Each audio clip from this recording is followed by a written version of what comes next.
آقا صلی اللہ علیہ وسلم نے اس ریاست مدینہ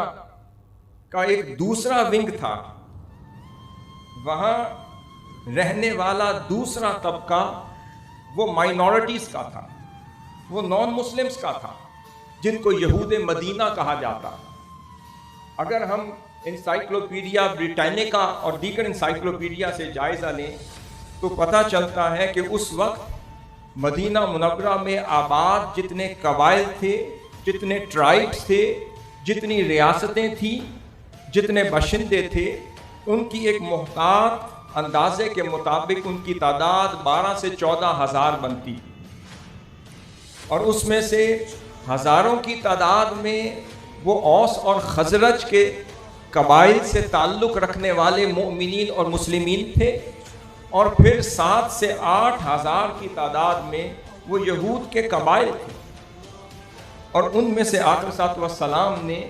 ان یہود قبائل کو سمبولیکلی یہود بنی اوف سے مخاطب کیا اور فرمایا یہ جو میں امت کا کانسیپٹ دے رہا ہوں،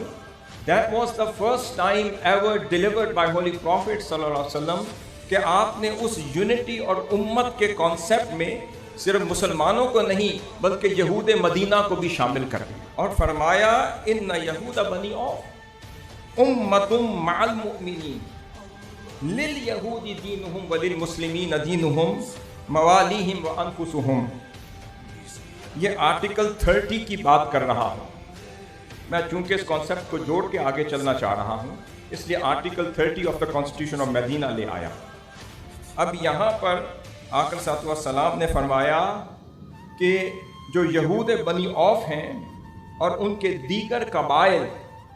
ان کے حقوق کی ذمہ داری بھی محمد رسول اللہ کے ذمے ہے، ان کے واجبات کی ذمہ داری بھی میرے ذمے ہے، ان کی عزت مال آبرو کی ذمہ داری بھی میرے ذمے ہے۔ پھر آقا صلی اللہ علیہ وسلم نے فرمایا یہ یہود بنی اوف مومنین اور مسلمین کے ساتھ مل کر ایک یونٹی، ایک امہ بنا رہے ہیں، اور پھر فرمایا یہ کیا ہوں گے؟ سیاسی حوالے سے، سماجی حوالے سے، دفاعی حوالے سے، اجتماعیت میں، وحدت میں امت ہوں۔